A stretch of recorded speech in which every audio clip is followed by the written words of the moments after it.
Let's take a look at the build you saw in the ISA using the Fek'hri store Warship T6 with a Disruptor cannon build. I'm using the Terran Task Force Disruptor dual heavy cannon, 3 Spiral Wave Disruptor dual cannons, and for deflector I used the Elite Fleet Intervention Protomatter deflector array from the Fleet Colony with the weapon specialization. Then I used the Prevailing Fortified Impulse engines from the competitive reputation with the engineering hang for the speed and turn waste boost on heals. Then I used the competitive Prevailing Bolstered Warp Core and the Prevailing Fortified Resilient Shield Array from the competitive reputation as well. So I'm getting the 2 and 3 piece competitive reputation sets, which gives the maximum hit points and the weapon specialization plus the bonus energy damage resistance rating. Then for off weapons I used a Spiral Wave Disruptor turret, 2 Sensor Link Disruptor turrets and the Heavy Biomolecular Disruptor turret from the Undine reputation. Then for devices I used the Red Matter Capacitor, Battery Energy Amplifier and the Subspace Field Modulator. Then for consoles I used the Bioneural Infusion Circuits from the Low-Buy store, the Tachyonetic Converter also from the Low-Buy store, the Domino console from the Bajoran Interceptor, the Hydrodynamics Compensator from the Undine reputation, which gives you the 2-piece set with the turret, which gives us 7.5% bonus Phaser Disruptor Plasma Tetrion damage.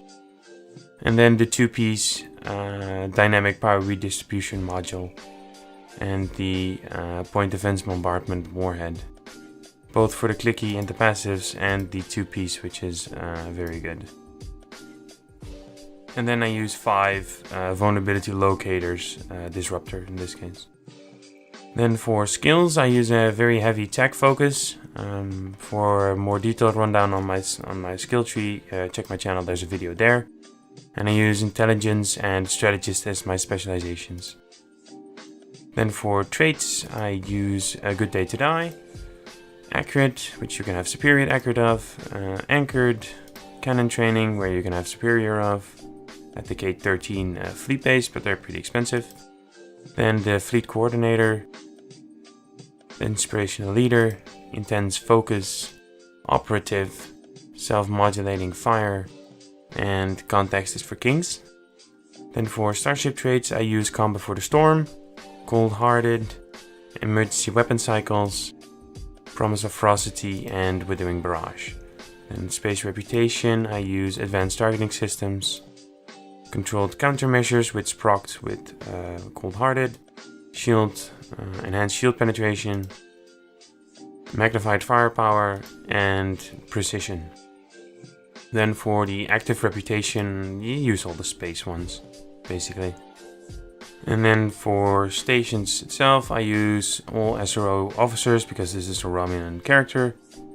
And then I use Emergency Power to Shields 1, Ox the Bat 1, Emergency Power to Weapons 3, Attack Team 1, Chemoside Lace Weaponry 2, Attack Banner Beta 2, Scatter Volley 3, and Distributor Targeting 1. Then Engineering Team 1 and Auxiliary Power to Batteries 1.